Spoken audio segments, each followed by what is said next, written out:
참으로 단비가 내렸습니다.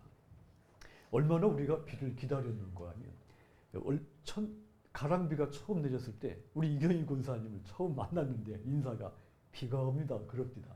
그만큼 우리 권사님 농사 짓는 분도 아니고 비를 기다릴 필요도 없는데 너무너무 덥고 정말 비를 기다렸다는 이야기죠. 이 단비는 제가 어제 휴먼이라고 하는 다큐멘터리를 보니까 어느 이 브라질 쪽에 이 나이가 지긋하신 이 아주머니가 그런 말을 해요. 행복이란 무엇이냐? 풍년을 가져다주는 비가 행복이다. 그런 말을 하더라고요. 이 비는 정말 저와 여러분에게 큰 행복입니다. 이렇게 단비를 우리에게 주시고 또 그 무더운 정말 우리 교인들 저는 이 더위 속에 연세가 많은 분들이 많기 때문에 또 자리에 눕는 분들은 계시지 않을까 걱정을 했는데 한 분도 자리에 눕지 않고 다 건강하게 또 은혜롭게 이렇게 하나님 앞에 나왔습니다. 참으로 감사를 드립니다. 자, 한번 따라합시다. 소명의 사랑. 소명은 하나님으로부터 어떤 사명을 위해 부름받은 것이 소명입니다. 예레미야가 이 하나님으로부터 열방의 선지자라고 하는 사명을 위해 부름을 받은 소명의 사람이었습니다. 그런데 이 예레미야가 처음 하나님으로부터 소명을 받을 때 그는 거부를 했습니다. 6절을 다시 보면 나는 아이라 말할 줄을 알지 못합니다. 그랬죠. 이 말씀을 보면 예레미야가 하나님으로부터 소명을 받을 때가 아주 젊었을 때라고 하는 이야기죠.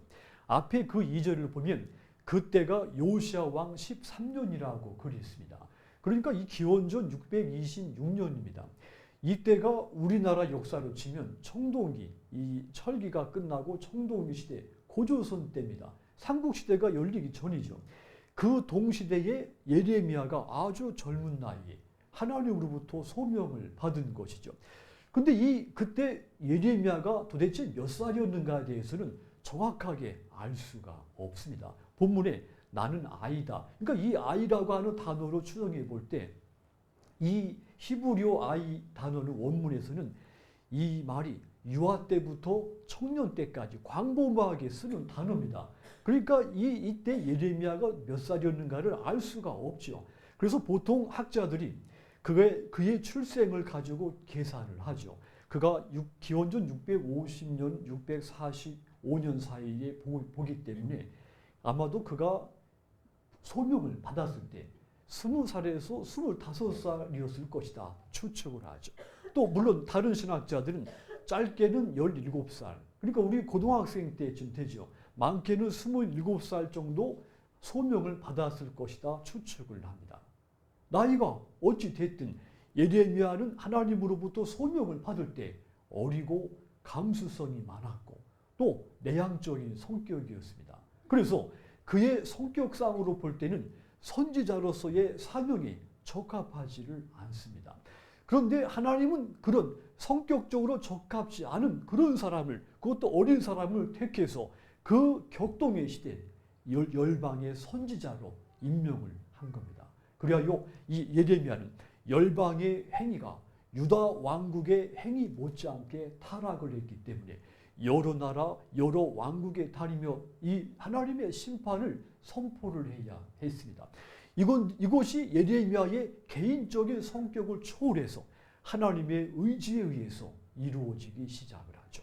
자, 더군다나 10절에 보면 예레미야가 열방의 나라들에게 파괴될 것이다. 심판을 받을 것이다. 파멸을 당할 것이다. 이런 메시지들을 선포해야 했습니다. 예레미야는 이런 말들을 선포하는 일에 놓고 인간적으로 굉장히 고민이 컸습니다. 자기 성격적으로는 파괴, 파멸, 멸망, 심판, 이 징계 이런 자극적이고 공포스러운 말들은 이 예레미야 성격에 맞지가 않습니다. 그런 말들을 쉽게 선포할 수 있는 그런 다진 성격이 되지를 못했던 것이죠. 그런데 하나님은 심적으로 고민하는 그 예레미야에게 10절 말씀을 줍니다. 네가 그들을 건설하고 심게 될 것이다. 그러니까 네가 무너진 그들을 다시 세울 것이고 심도록 해줄게 될 것이다. 하나님이 심적으로 고민하는 이 예레미야에게 소망을 불어넣어 주어서 예레미야로 하여금 그 심적 이 걱정, 그런 두려움에서 벗어나서 소명의 사명을 잘 감당하도록 이끌어 줬다는 이야기입니다. 여러분, 그러니까 예레미야는 열방의 선지자라고 하는 이 사명을 위해서 하나님께로부터 부름을 받은 소명의 사람이었다고 하는 이야기. 그런데 그는 성격상, 기질상 소명의 사람으로 살아가기가 너무도 적합하지가 않았다고 하는 이야기입니다. 그럼에도 불구하고 하나님은 그를 끝까지 소명의 사람으로 살아가도록 믿음을 주시고 소망을 주고 강철 같은 힘을 그에게 주셨습니다. 그리하여 그가 소명의 사람으로 끝까지 그 소명을 잘 완수를 하게 됩니다. 여러분, 하나님도 똑같이 여러분들에게도 예레미야처럼 여러분 각자에게 어떤 사명을 주시려고 여러분들을 다 부르시고 소명을 주셨습니다.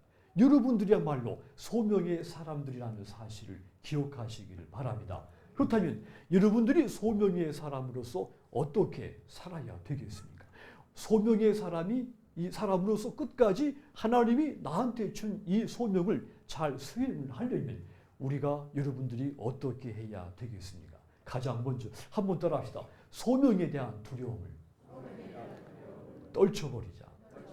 이것을 가장 우선해야 합니다. 소명에 대한 두려움이 여러분 안에, 예레미야 안에도 있었고 여러분 안에도 있습니다. 이것을 떨쳐버려야만이 우리가 소명을 완수할 수 있습니다. 두려움에 사로잡히면 한 발자국도 나아가지를 못합니다. 자, 예레미야를 가리켜 눈물의 선지자다 그렇죠. 하나님의 말씀을 선포하면서 이 예레미야는 기쁨, 이 환희 그런 그 메시지보다도 눈물로 듣는 사람들의 가슴을 적시는 그런 선지자였기 때문입니다. 뿐만 아니라 예레미야 애가서를 지어서 파괴된 예루살렘 또 포로로 끌려간 이 백성들의 아픔 그러한 것들을 절절히 노래했기 때문에 그의 눈물의 선지자라는 별칭이 붙었습니다.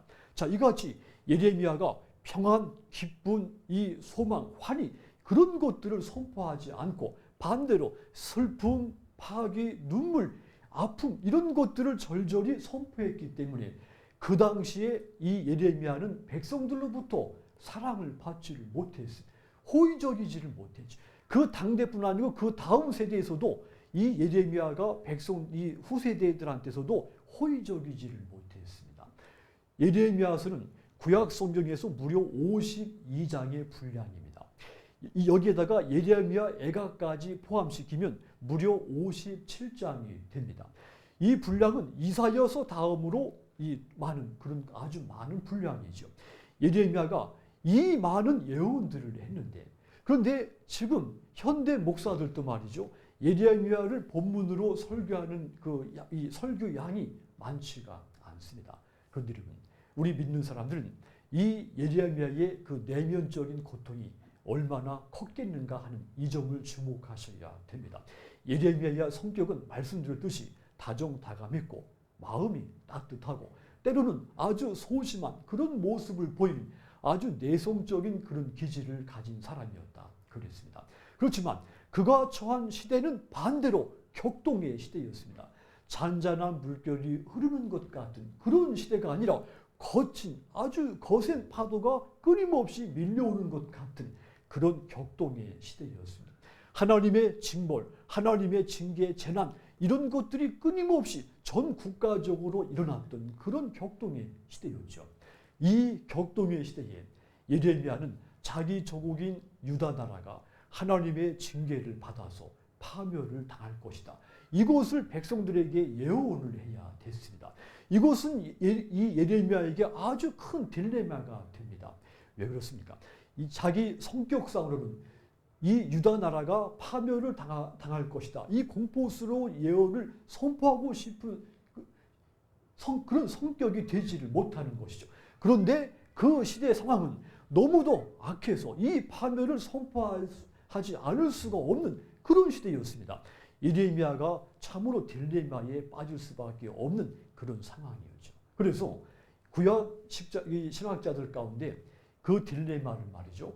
인간적으로 다정다감, 소명으로는 불효불급 이렇게 예레미야를 이야기를 합니다. 쉽게 말하면 예레미야가 본래 다정한 성격이었기 때문에 심판이나 징계, 파괴 이런 강한 자극적인 메시지를 쉽게 선포하지 못할 사람인데, 그런데 그런 성격과는 다르게 그가 흔들리지 않고 굽힘이 없이 이 징계, 파괴, 파멸 이러한 강한 메시지를 선포를 하는데 그가 이 사명을 잘 해냈다 이 말이죠. 그러니 예레미야가 자기 성격에 맞지 않는 메시지를 선포하느라 했을 때 그가 심적으로 얼마나 컸겠는가, 힘들었겠는가 추측을 할 수가 있습니다. 여러분, 그래서 구약학자들 사이에 예레미야를 한마디로 표현하기를 말이죠, 감정과 직분이 갈등하고, 그러니까 그의 성격은 다정다감한데 그는 또 반대로 아주 세게 강한 힘으로 일을 해야 되는 선지자입니다.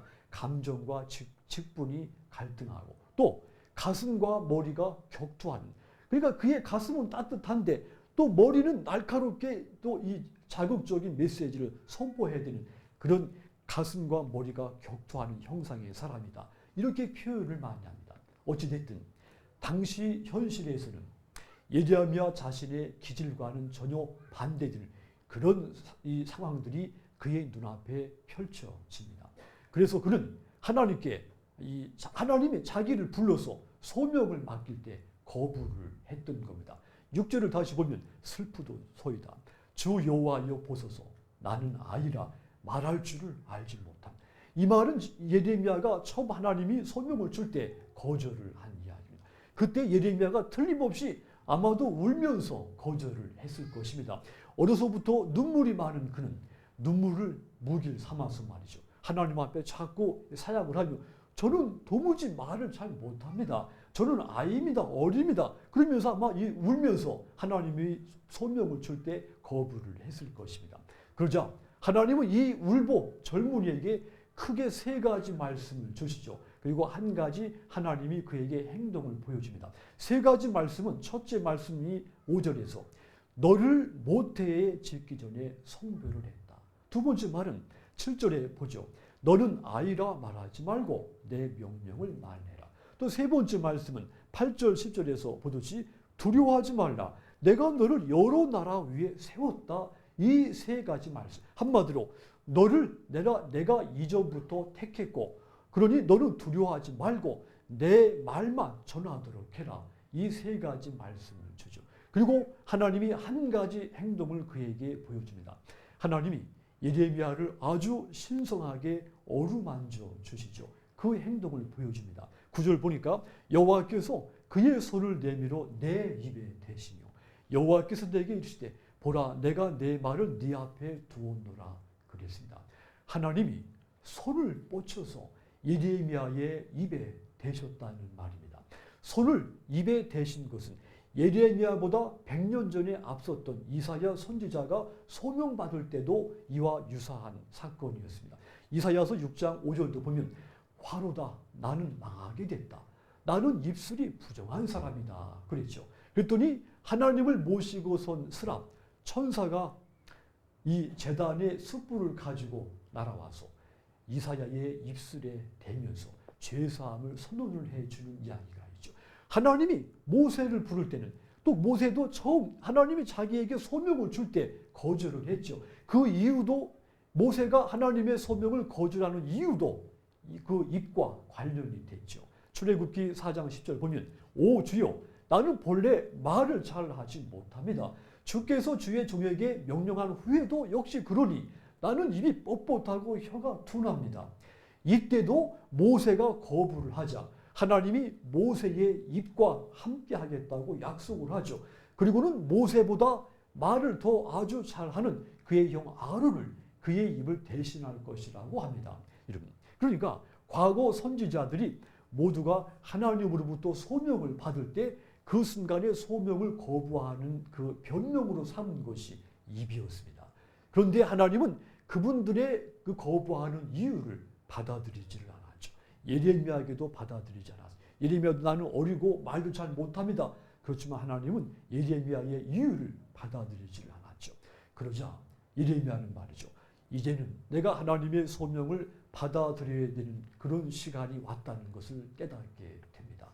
그러니까 자신의 성격, 나이가 어리다거나 혹은 말을 잘 못한다거나 이런 이유들 때문에 소명에 대해서 두려운 마음을 갖고 있었는데, 그래서 거부를 했던 것인데, 그런데 하나님은 자기를 그 이유를 아무리 말을 해도 들어주지를 않습니다.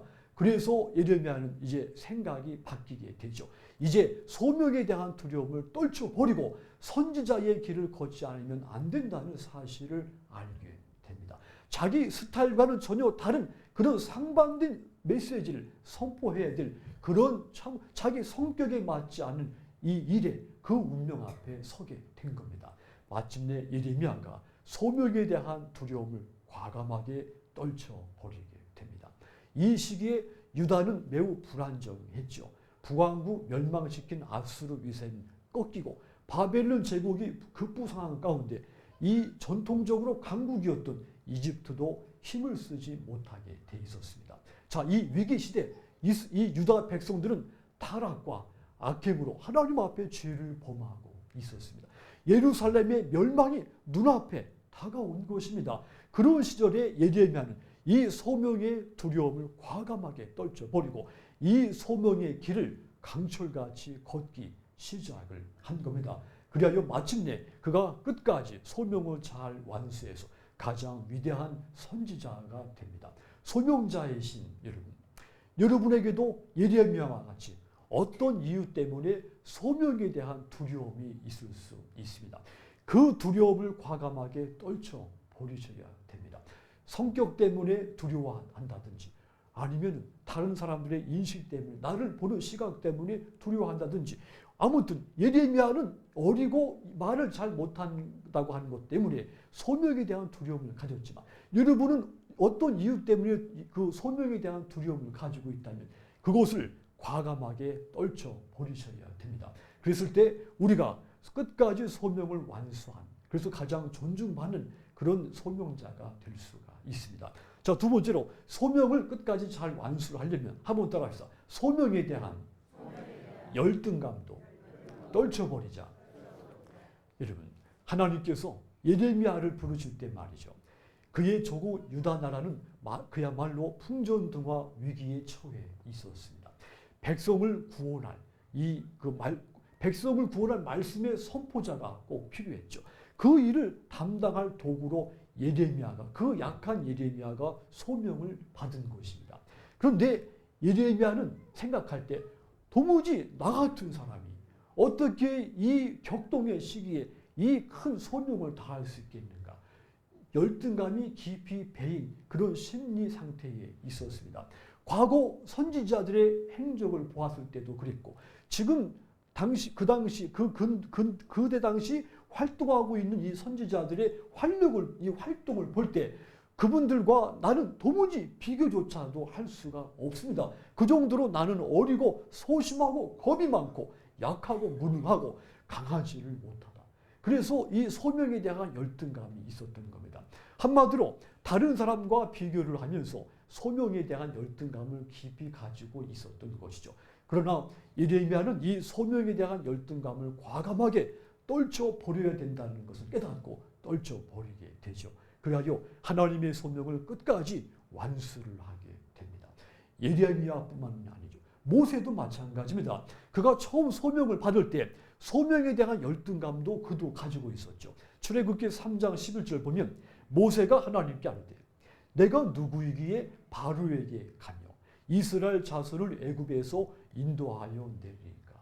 자, 모세가 하나님께 말합니다. 제가 누구인데 그런 큰 일을 할 수가 있겠습니까? 어째서 제가 바로에게 가서 이스라엘 백성을 인도해 낼 수가 있겠습니까? 이거 모세가 지금 소명을 거부하는 일이죠. 이 말 속에는 모세의 심리를 읽을 수가 있습니다.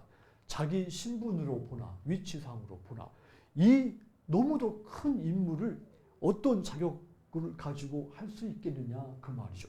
자신은 신분이나 위치를 볼 때 자격자가 될 수가 없다 그 말이죠. 나는 지금 도망자 다니는 신세인데 도망자인데 어떻게 이 역사적인 큰 일을 할 수가 있겠냐 그 말입니다. 그러나 모세가 하나님의 소명을 거부할 수 없다는 것을 깨닫는 순간 과감하게 이 소명에 대한 열등감을 떨쳐버리게 되죠. 그리하여 마침내 이스라엘 백성들을 해방을 시키는 역사적인 큰 임무를 수행할 수 있게 됩니다. 여러분, 목회자들에게도 신학생 때는 다 이 소명에 대한 열등감으로 고민하고 갈등을 합니다. 저도 마찬가지입니다. 다른 신학생들 보면 소명감이 불같이 뜨겁게 타오르는데 나는 그렇지 못한 것 같죠. 다른 신학생들과 나를 비교하면서 다른 사람들에게 크게 보이는 것이 내게는 없어 보입니다. 그러면서 이 소명에 대한 열등감이 점점 커 보이게 됩니다. 그래서 기도할 때마다 하나님, 저를 정말 소명자로 부르셨습니까? 제가 소명자에 과연 합당합니까? 적합합니까? 나를 소명자로 불렀다면 어떤 그 증표를 보여주십시오. 내게 어떤 사인을 보여주든지, 그것이 아니면 뭐 내 뺨을 한 대라도 때려주든지, 그런 기도를 하면서 이 다른 사람과 비교하면서 나는 그분들보다 못하다는 것이 비교가 되고, 그러면서 소명에 대한 열등감이 점점 내 안에 커지게 됩니다. 그런데 이 열등감을 떨쳐버린 사람이 신학교 과정을 마치고 목사가 되고 선교사가 되고 교계 지도자가 됩니다. 그런데 이 소명의 열등감 과정을 극복하지를 못하면 다 탈락을 하게 되죠. 그래서 일반 평범한 사람으로 돌아가게 됩니다. 여러분, 소명에 대한 열등감은 누구에게나 찾아옵니다. 하나님의 일을 행하는 일꾼들에게는 누구에게든지 다 이 소명의 열등감이 찾아오는 순간이 있습니다. 그런데 이 소명에 대한 열등감을 떨쳐버리는 순간 예레미야 선지자처럼 다정다감한 사람, 약하고 어리고 무능한 사람들이라도 강철 같은 사람들로 변화돼서 소명을 다 완수할 수가 있게 됩니다. 그러므로 여러분들 내면에 어떤 이유 때문인지 알 수 없지만 어떤 이유 때문에 여러분이 소명에 대한 열등감이 있다면 그 열등감을 과감하게 떨쳐버리십시오. 그래야 소명자이신 여러분들이 끝까지 하나님의 일을 완수할 수가 있습니다. 사랑하는 여러분, 하나님은 이 세상을 섭리하는 가운데 이끌어 가시는 분이시죠. 그 시기마다 필요한 사람들을 부르시고 소명을 주시고 그들로 하나님의 일을 행하게 합니다.